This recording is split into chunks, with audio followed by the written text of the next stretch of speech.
Pada tahun 2005, apabila media sosial masih di awal kewujudannya, terdapat hanya 5% pengguna di Amerika Syarikat. Kemudian pada tahun 2019, peratusan pengguna mencapai 70%. Dengan saiz telefon yang semakin kecil dan canggih, ianya sudah menjadi instrumen harian yang wajib bagi kebanyakan manusia. Di seluruh dunia, terdapat 4.6 bilion pengguna aktif di internet pada Januari 2021, iaitu merangkumi 59.5% daripada populasi global. Dari jumlah ini, 92.6% mengakses internet daripada peranti mudah alih. Jadi, dalam video kali ini, kita akan melihat bagaimana media sosial memberi impak dalam mengawal kehidupan seharian manusia. Teruskan menonton. Kepada semua peminat setia APHD Channel, disebabkan terdapat banyak video yang disekat atau di-ban, kini APHD telah membangunkan satu lagi platform terbaru, iaitu mobile apps, dan aplikasi ini boleh dimuat turun di Google Play dan juga Apple Store. Di platform ini, semua video eksklusif, unsensor, video terbaru dan tanpa iklan akan ditayang di sini. Jadi, kami mengharapkan sokongan daripada anda semua untuk muat turun mobile apps ini dan sertai membership APHD Channel sebagai tanda sokongan kepada kami. Statistik penggunaan internet global. Hari ini, dunia tanpa internet adalah suatu yang tidak dapat dibayangkan, dengan 59.5% populasi global menggunakan internet dalam kehidupan seharian. Pada Januari 2021, 4.6 bilion orang menggunakan internet, dan dari jumlah itu, 4.15 bilion orang adalah pengguna aktif media sosial dalam peranti mudah alih masing-masing. Kemudahan capaian internet paling banyak ialah di kawasan sekitar utara Eropah, dengan 96% dari populasi mendapat capaian internet. Antara negara yang mempunyai jaringan internet terbaik ialah di UAE, Denmark dan Sweden. Manakala Korea Utara ialah negara yang paling kurang capaian internet di kalangan rakyatnya. Untuk tahun 2020, Asia menjadi rakyat pengguna paling ramai dalam talian atau online, iaitu seramai lebih 2.5 bilion orang, dan Eropah di tangga kedua dengan 728 juta orang.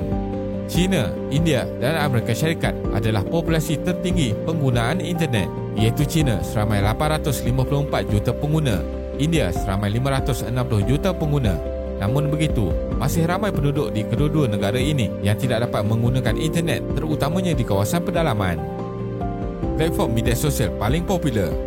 Aplikasi Facebook adalah rangkaian sosial dalam talian yang pertama mencapai 1 bilion jumlah akaun yang didaftar, dengan kini mencatat 2.85 bilion pengguna aktif setiap bulan.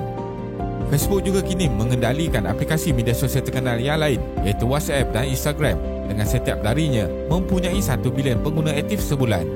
Kebanyakan aplikasi media sosial terkenal dilancarkan oleh syarikat di Amerika Syarikat. Akan tetapi ketika ini, aplikasi yang berasal dari China juga semakin mendapat tempat di kalangan pengguna global seperti WeChat, QQ serta Douyin, yang mana Douyin telah melancarkan aplikasi perkongsian video dinamakan TikTok bagi pasaran global mereka. TikTok yang dilancarkan pada tahun 2017 menjadi fenomena viral, di mana merupakan aplikasi yang paling banyak dimuat turun, dengan majoriti pengguna adalah golongan muda. Kesan media sosial terhadap kehidupan seharian. Mempengaruhi pemikiran. Impak sosial media terhadap kehidupan seharian manusia dilihat dari menjadi hiburan di masa lapang kepada sesuatu yang sudah menyerap ke setiap segi kehidupan kebanyakan kita, seperti perhubungan, politik dan ekonomi. Media sosial pada awalnya bertujuan untuk menambah keperluan jaringan sosial, dan ketika ini sudah menjadi suatu alat yang berjaya mempengaruhi emosi dan cara berfikir manusia, sehinggakan ada penganalisis yang tidak dapat menyangkakan bahawa impak media sosial menjadi begitu besar pada hari ini. Seorang profesor di MIT menyatakan bahawa ketika ini manusia sudah menyedari bahawa media sosial bukan hanya sekadar hiburan dan perkara yang sia-sia, tetapi ianya boleh memberi impak sebenar dalam masyarakat. Contohnya, Facebook pernah dituduh membocorkan data pribadi 50 juta pengguna untuk calon Presiden Amerika Syarikat, Donald Trump, dan seterusnya menggunakan analisis data tersebut untuk mempengaruhi pemilihan calon semasa pilihan raya sebenar. Generasi muda juga kini lebih berminat dengan politik disebabkan banyak berita dan maklumat yang dipaparkan di media sosial serta dikongsikan saban hari. Kempen politik juga menyasarkan golongan ini, sehinggakan terdapat beberapa revolusi yang dimulakan oleh golongan muda seperti Arab Spring di Timur Tengah, dan sekarang ini juga dapat dilihat protes di Thailand yang dimulakan oleh generasi Z yang aktif di media sosial. Mempengaruhi pembelian. Pemasaran digital adalah industri yang sangat pesat berkembang, dengan syarikat-syarikat yang sanggup membelanjakan berbilion dolar untuk menarik minat pembeli. Jika media sosial tidak digunakan sebagai salah satu cara pemasaran, ianya amat merugikan kerana ianya adalah tempat terbaik untuk mencari ramai pelanggan baru dan dapat memasarkan pelbagai produk dengan menyasarkan minat pengguna yang berlainan cita rasa. Pengguna juga senang tertarik untuk membeli sebarang produk yang sedang viral atau digunakan oleh personaliti media sosial atau artis dan influencer. Selain itu, pendapat dan gambar yang dikongsi pembeli yang telah menggunakan produk selalu dikongsi di media sosial dapat menarik minat pembeli yang lain. Ini adalah cara pemasaran yang kos efektif dan cepat. China adalah negara teratas bagi pengguna internet yang membeli barangan menggunakan aplikasi di media sosial diikuti Amerika Syarikat. Menurut analisis data tahun 2020, 46.4% pengguna internet di China akan membeli sekurang-kurangnya satu barang melalui platform media sosial sepanjang tahun 2021, diikuti dengan pengguna di Amerika Syarikat sebanyak 35.9%. Mempengaruhi perasaan individu. Ketagihan penggunaan media sosial menyebabkan berlaku perubahan perasaan individu berdasarkan apa yang berlaku di alam maya. Pengguna pelbagai aplikasi media sosial menghabiskan banyak masa di dunia maya berbanding dunia sebenar. Dalam satu tinjauan dibuat bagi rakyat Malaysia pada tahun 2019, 48% responden menyatakan masa yang dihabiskan di media sosial dapat memberi perasaan kegembiraan kepada mereka. Sehingga Januari 2021, 86% penduduk Malaysia aktif menggunakan media sosial, iaitu meningkat daripada jumlah 62% dari tahun 2016. Facebook adalah platform utama yang digunakan dan dianggarkan pengguna Facebook di Malaysia akan mencapai angka 24 juta orang pada tahun 2023, iaitu 71% dari populasi.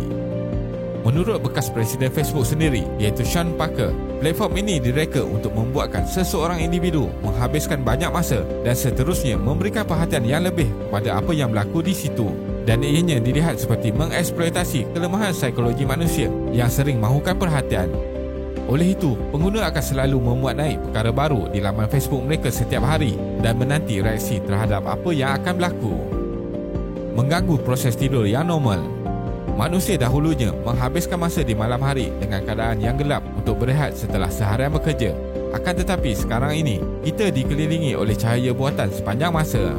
Ini mengganggu proses penghasilan hormon melatonin oleh otak yang mengawal kitaran hidup tidur yang normal.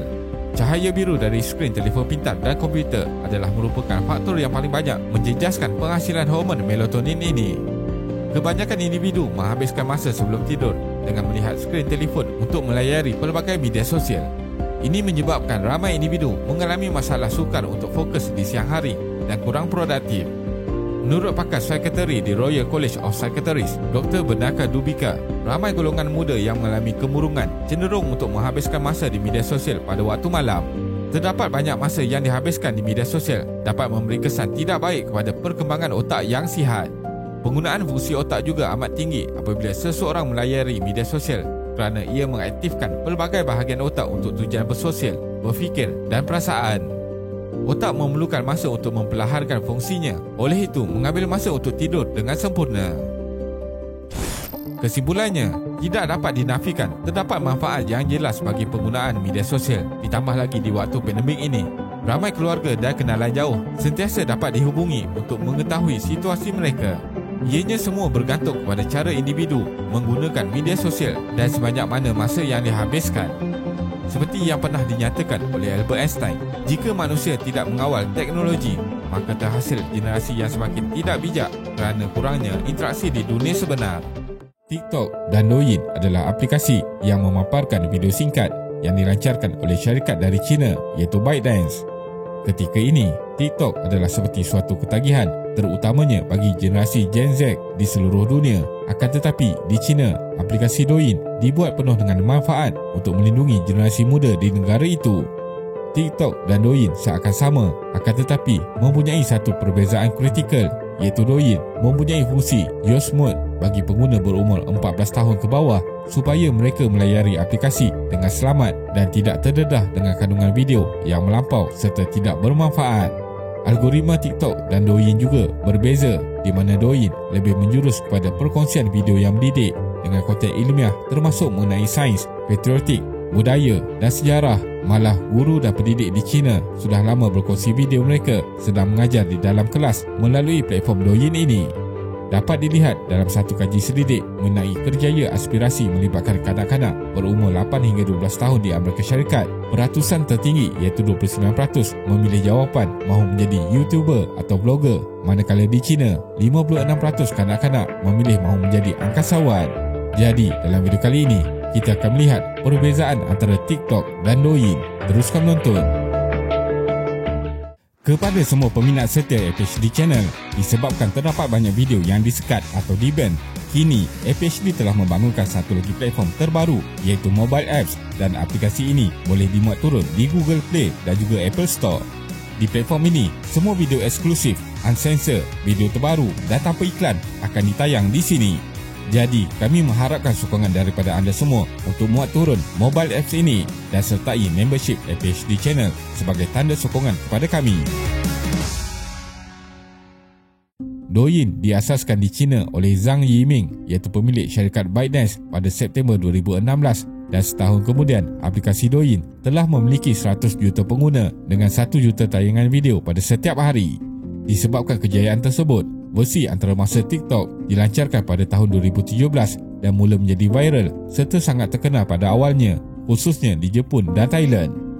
Aplikasi TikTok ini merupakan satu platform media sosial yang dikatakan tempoh masa perkembangannya adalah yang paling cepat di dunia. Pada tahun 2023, TikTok mempunyai seramai 1.67 bilion pengguna di seluruh dunia dengan lebih 1 bilion video dilihat setiap hari. Amerika Syarikat mempunyai pengguna paling ramai iaitu 150 juta orang, diikuti Indonesia dengan 113 juta orang. 35% pengguna berusia 19 hingga 29 tahun dan 28% pengguna berusia bawah 18 tahun. TikTok dituduh sebagai alat propaganda China. TikTok dimiliki oleh syarikat ByteDance yang mempunyai ibu pejabat di Beijing, akan tetapi syarikat ini didaftarkan bukan di China tetapi di Kepulauan Cayman. ByteDance dikatakan sangat berhati-hati dalam menjadikan Douyin sebagai aplikasi sosial untuk menghasilkan pengaruh yang positif bagi rakyat di China, manakala TikTok pula dianggap sebagai hanya membawa kesan negatif kepada minda dan sikap rakyat di Amerika Syarikat. TikTok mempunyai pejabat operasi di seluruh dunia dan antara yang paling besar ialah Los Angeles, Amerika Syarikat dan Singapura.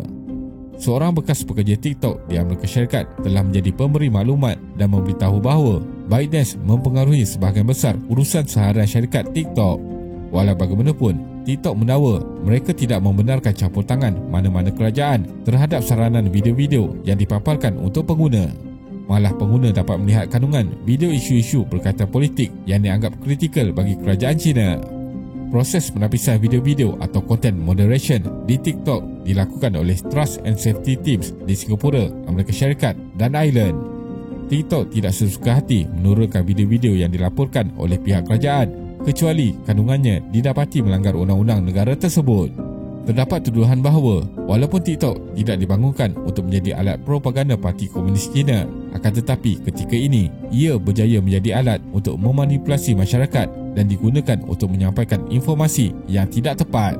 Kanak-kanak dan remaja di seluruh dunia melayari TikTok dengan tempoh purata selama 91 minit sehari. Kajian dari imbasan otak yang dilakukan menunjukkan kawasan yang berkaitan dengan ketagihan akan aktif semasa melihat video-video di TikTok. Aplikasi TikTok mempunyai algoritma di sebalik video-video FYP, dan apabila individu melihat satu video, ia akan menyebabkan tontonan yang berterusan dan sukar untuk berhenti. Menurut seorang profesor dan pakar teknologi di New York University, kerajaan China pasti menggunakan kelebihan seperti algoritma TikTok ini untuk mengawal kandungan video supaya populasi di negara-negara barat mendapat kesan negatif. Apa yang lebih menakutkan ialah pengguna sendiri tidak menyedari mereka dipergunakan dan generasi muda terutamanya sudah banyak dimanipulasi menggunakan aplikasi ini. Perbezaan Douyin dan TikTok. Pada permulaan, video di TikTok hanya berdurasi selama 15 saat, kemudian menjadi 60 saat, 3 minit dan ketika ini 10 minit. Ia menyebabkan pengguna menghabiskan masa lebih lama di platform tersebut. Kandungan di TikTok majoritinya dikatakan penuh dengan video hiburan semata-mata yang kurang bermanfaat, berbeza dengan kandungan di Douyin yang lebih berkualiti, syarat dengan video ilmiah, motivasi, life hacks, kebudayaan dan produk baru yang menarik. Bermula 2019, pengguna Douyin di China yang berumur 14 tahun ke bawah hanya boleh melayari aplikasi tersebut maksimum 40 minit sehari, iaitu dari pukul 6 pagi sehingga 10 malam. aplikasi Douyin hanya boleh dimuat turun di tanah besar China melalui China App Store. Tiada had umur minimum untuk mendaftar dalam aplikasi Douyin, akan tetapi kebenaran dari ibu bapa diperlukan bagi mereka yang berumur 18 tahun ke bawah. 80% pengguna Douyin berumur 18 hingga 45 tahun dan 40% pengguna tinggal di bandar besar seperti Beijing dan Shanghai. Mereka lebih berminat kepada video berdasarkan topik ekonomi dan kewangan. Manakala TikTok pula, mereka mengenakan syarat umur minimum 13 tahun. Kebanyakan pengguna TikTok di Amerika Syarikat adalah wanita berumur 35 hingga 55 tahun yang lebih berminat kepada video hiburan. Kemudian pada tahun 2021, Douyin mewajibkan fungsi Use Mode untuk pengguna di bawah 14 tahun. Kanak-kanak tidak dibenarkan membuat live streaming dan teknologi pengejaman wajah digunakan untuk pemantauan. Fungsi Use Mode juga menghalang paparan video-video berunsurkan hiburan keterlaluan, dan Douyin juga melancarkan kategori video ilmiah untuk kanak-kanak dan remaja seperti eksperimen sains, penjelasan mengenai sejarah dan pameran muzium. Dalam aplikasi Douyin, kandungan video yang mencirikan inspirasi, perkongsian ilmu dan trend positif lebih banyak dilihat. TikTok pula lebih banyak memaparkan kandungan video yang kurang ilmiah, termasuk video yang tidak selamat ditonton oleh remaja dan kanak-kanak. Kerajaan China mempunyai peranan membuat undang-undang supaya syarikat yang beroperasi di China mengikut kesemua garis panduan yang ditetapkan. Pihak berkuasa China juga terkenal dengan sekatan di internet menggunakan Great Firewall, juga membuat penapisan ketat terhadap kandungan di media sosial termasuk Douyin. Gmail, Google, YouTube, Facebook, Instagram dan beberapa aplikasi yang lain diharamkan di China. Tiada video kandungan dari Douyin boleh diakses di luar China, dan juga sebaliknya, tiada video di TikTok boleh dilihat oleh pengguna Douyin. Kesimpulannya, TikTok mempunyai 1.67 bilion pengguna di seluruh dunia, tidak termasuk negara China. TikTok juga kini menjadi seperti sumber berita yang pantas dan lebih realistik berbanding platform media tradisional, yang menyebabkan golongan muda semakin berminat dengan apa yang berlaku di seluruh dunia. Jika digunakan dengan sebaiknya, TikTok adalah platform yang berguna untuk menyampaikan maklumat penting yang cuba diselindung oleh agensi berita yang dikawal oleh pihak tertentu, seperti yang sedang berlaku di Gaza. Dan apa jua aplikasi media sosial yang digunakan oleh kanak-kanak, ia perlu dipantau penggunaannya oleh ibu bapa. Terima kasih kerana menonton dan jangan lupa subscribe. Jumpa lagi. Kepada semua peminat setia APHD Channel, disebabkan terdapat banyak video yang disekat atau di-ban, kini APHD telah membangunkan satu lagi platform terbaru, iaitu mobile apps, dan aplikasi ini boleh dimuat turun di Google Play dan juga Apple Store.